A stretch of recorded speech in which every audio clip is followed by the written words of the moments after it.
president's full authority under the U.S. Constitution. What we're really focused on, though, is trying to work with those state and local law enforcement officials on the ground there. So if we can zoom out, Pamela, I think something that's very important for your viewers to know, why do we have a physical presence there at all and in the first place? It's because of these sanctuary city policies. What are sanctuary city policies?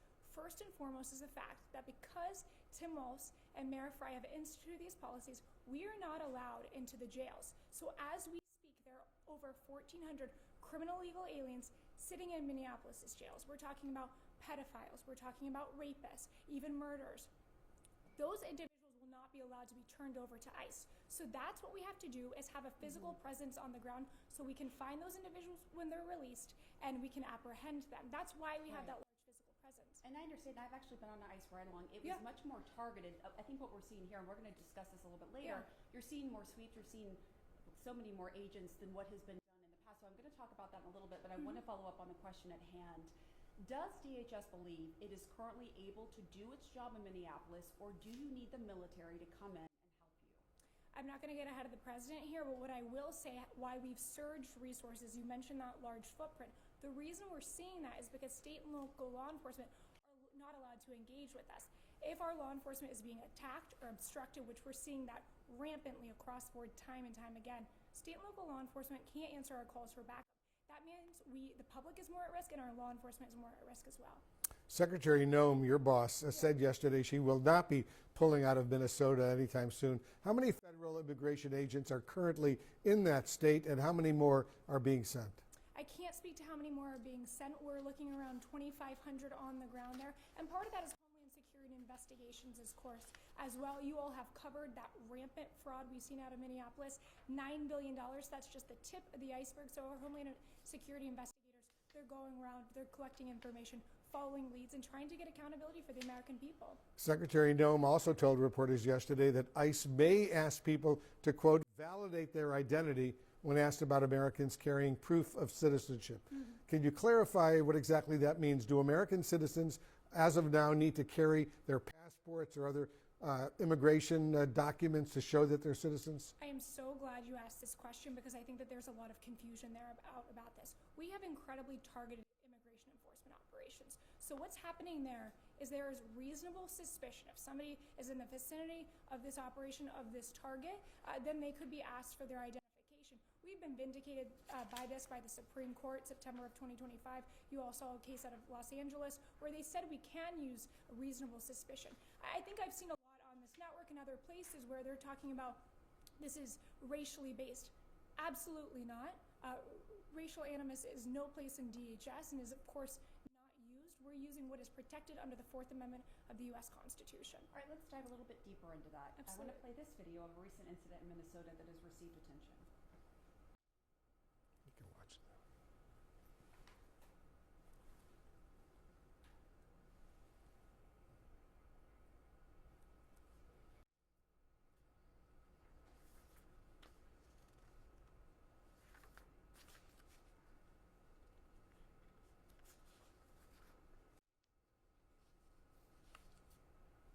So that video was filmed by a woman who, as you heard, said she is a U.S. citizen. Why exactly was she stopped? Was there reasonable suspicion, which is a legal bar, as you noted, that a crime was committed in that situation? And why was he asking her, where are you born? Like, what was he basing that on? Sure. So either this is, and I haven't seen this video before, so there could be two circumstances here. Either this is a targeted operation and she's around the vicinity of it, around the target. There's reasonable suspicion because there might be a descriptor, or she could be 5'6" and they're looking for somebody who's 5'6". That could be part of it. They're looking for somebody, that could be part of it. The other piece of it is it could be, I don't know if she was obstructing law enforcement, if she was assaulting law enforcement prior to this, but they either had those Title VIII authorities under the U.S. Code 1357 or they had that reasonable suspicion. But what do you say to those who watch that and other videos that they're seeing themselves? I mean, this is not just the mainstream media. This is, people are seeing these videos and they're concerned that a place like Minnesota is turning into a police state and they're going up to U.S. citizens asking for ID and you know, using I think that there's a lot of fear mongering going on, I think, by the media. I think by politicians. Let me just correct you right there. Let me just, they're watching these videos and using their independence of mind. It's not the media. No, actually, it is the media, and we're seeing it time and time again by saying things like the police state. What we're seeing is rampant violence against our law enforcement, highly coordinated. We have our legal authorities. When individuals see videos like that, you have to ask the question, was this individual obstructing law enforcement, which is a federal crime? Were they assaulting law enforcement, which is a felony? Were any of those instances occurring before this video was cut? Because you saw a very short cut, and that's what I'm talking about the media. There is not a lot of context that's being out there, and we have to be very responsible. We of course allow them to wear. They often they all have. Will they all have body cameras? We are working on that with the one big beautiful bill. Actually, I think we can talk about the incident from last week where that law enforcement officer. If I can finish, that law enforcement officer, he actually filmed himself being obstructed by these individuals who are on the ground who are harassing him. Vehicle being blocked in, and that actually largely vindicated him, and actually everything that DHS has said up until that point was corroborated. Well, I mean, it hasn't been corroborated. The investigation is ongoing. The secretary came out shortly after and said that the victim here, Renee Good, was a domestic terrorist. Yes. And we've spoken to many experts who said at the very least, we don't have enough facts, there's not enough information, and it's too early in the investigation to make that claim. And you know, just going back to what you say about the media, we were talking to people on the ground. And look, maybe some of them don't like ICE, they don't like law enforcement at all, so they could be saying this. Yeah. But you have to look at the polling, right? This isn't the media, this is actual polling that says, hey, I like what ICE is doing in terms of its target. We want to get criminals off the street who don't belong in the country. But 51% say ICE makes cities less safe. Just 31% say it makes cities more safe. On the Renee Good case you brought up, 26% of Americans viewed the shooting as an appropriate use of force, while 56% called it an inappropriate use of force. So are you willing to consider, in some cases, ICE has gone too far and is losing American support? Pamela, in the last 5 weeks, we have arrested 2,500 criminal illegal aliens off of the streets of Minneapolis. If I can make my point, I appreciate your having me, but I do want to be able to make my point. Sure. The point of the matter is, I have not seen CNN cover who some of those individuals are. An individual from Ecuador, he murdered his 3-month-old son. An individual who's perpetuating human slavery and human trafficking. Scores and scores of murders, child pedophiles. Why does the media not talk about that? We continue to see that people love to demonize law enforcement, vilify them as they're facing a 1,000% increase in assaults against them. And yet we're not talking about the great work that they're doing on the ground, the fact that they are risking their lives day in and day out to get these criminals off the ground. Gang members, known as suspected terrorists, these are all the people that we've arrested in Minneapolis. And DHS and Secretary Noem, President Trump, have done a phenomenal job of trying to give people transparency on who we are arresting. And yet we're sitting here talking about relitigating cases over and over and over again. Well, someone's killed by an ICE officer. Yes, I talked about the polls. It's a fair question to say, are you losing American support? But Wolf, I'm going to let you. Please. No one supports attacking or killing a law enforcement officer. Nobody supports that. But if I may say, you all have said, really laying the feet at that ICE enforcement officer. We said that this was domestic.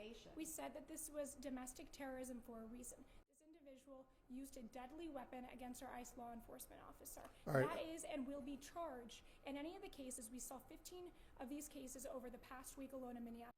Those will be charged as domestic terrorism. But when she called this 37-year-old mother of 3 who was driving that car a domestic terrorist, that really was outrageous. We said it was an act of domestic terrorism. In no way is that outrageous. What we saw on the ground there, she had been stalking and harassing law enforcement throughout the morning, and then she went on to use her car as a deadly weapon. She was driving by after dropping off her little 6-year-old boy at school. That's simply not true. I have the facts on the ground. I mean, if you look at it, for the hours before, You can release. if I can give you the facts of what happened that morning, at 9:30 a.m. Central Time, this is where that incident occurred in Minneapolis. This individual, for hours before, had been stalking and harassing law enforcement, impeding operations. At the time of that incident, our law enforcement approached this individual's vehicle as she was blocking in our law enforcement. That is a federal crime. They asked her to get out of the car to stop obstructing law enforcement. You saw from the video that her partner had been walking around harassing the law enforcement officer. Our officer was in front of her. She gunned the vehicle, and that's when things turn dangerous and deadly. If you don't listen to lawful commands of federal law enforcement, if you use your vehicle as a weapon, that is absolutely an act of domestic terrorism. Hold on really quick. I mean, you just mentioned he stepped in front of the vehicle, and there is no confirmation. I mean, there have been different analysis of this vehicle, and of course we would love more facts to fill in the picture, but she's also turning the wheel, and he did step in front of the vehicle as part of this. Is that part of the training for ICE agents during an encounter with the vehicle? When you're trying to when they're being blocked, when you're being impeded, when you're cars were going by. Cars were being, you're not seeing the full video. There were cars behind this individual that could not get through. So again, we're talking about manipulative editing and we're only showing part of the Pamela, there's a very welcome simple, any more evidence. if I could say one thing, there's a very simple solution here. Tim Walz and Mayor Fry should let us into their jails. Those 1,400 individuals, those criminal illegal aliens who have already had their due process, let us in those jails. Let us take those murderers, those rapists, those child pedophiles out. That would simply solve the solution. Work with state and local law enforcement. That is what we're asking. Down in Florida, there's been 40,000 arrests of criminal illegal aliens. We've seen peace. We've seen public safety. That's what we should be seeing across the nation. Tricia, I want you to listen and watch what your boss, the Secretary of Homeland Security, Secretary Noem, said yesterday alongside another video of a recent encounter in Minnesota. Listen to this.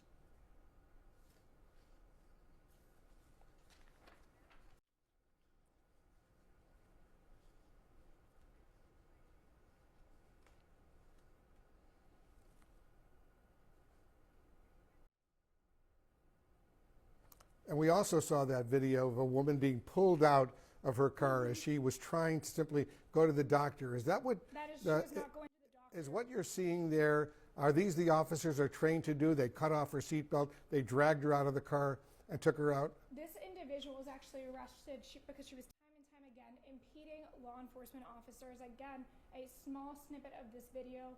So she was an agitator, intentionally, again, trying to impede federal law enforcement officers, which is a federal crime. It is a felony. How do you know for certainty, though, that she wasn't just caught up in the protests and the traffic and the chaos and was trying to get to... Because she was doing this time and time again, over and over and over again. We've talked to federal law enforcement on the ground. We talked to their supervisors. In this case, we know exactly what happened here, and she'll be charged as such. Okay, so let me just ask you, going back to the Renee Good, I'm just wondering, what is the status of that ICE agent that was involved in the shooting, and can you give any more clarity to his injuries? Yeah, he's on leave right now. He's spending time with his family. Obviously, this is a very difficult time for him and for his family. As we've confirmed before, he had internal bleeding, was sent to the hospital. Can you elaborate on that? Because doctors we've spoken to say normally, and I'm not trying to minimize, I don't know what the injury was, but they say normally if you have internal bleeding, you would stay longer than a day. He was released the same day. Was this bruising, or can you give us any better indication of what the injury was? I haven't spoken to this individual's doctor. I just know he's on leave.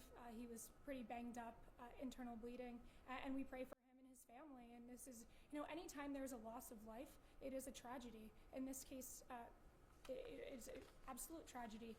But Pamela, what I think again is so important, especially as we see these rioters, you have to listen to lawful commands of federal law enforcement. If I can finish my point, you cannot obstruct or impede law enforcement. You cannot assault law enforcement, which we're seeing over and over again in the streets. We're seeing them being spit on. These vehicle rammings are up 3,200%. That is a deadly weapon being used against law enforcement officers. So there's a way to peacefully protest. That First Amendment, of course, is a precious right we have, unfortunately, on the ground. And in that case with Renee Good, that is not peaceful protest. But what is the ICE agents' training to handle protesters and protecting their First Amendment rights and their Fourth Amendment rights? Do they have extensive training? From me covering it over the years, their task is to go do immigration enforcement, not doing crowd control. So perhaps is this a situation that's different for them? Yeah, absolutely. Conflict management, they're trained in, driving training, firearm training, de-escalation training. They're absolutely trained on that. And as far as their training, I know I've seen a lot of coverage on here saying that they have lower standards. That's absolutely not true. The timeline was truncated so that there's more intensive training down in our facility in Georgia. But the reason, again, why we've sent more federal law enforcement officers is because when we're seeing obstruction, when we're seeing assault rampant against our law enforcement officers,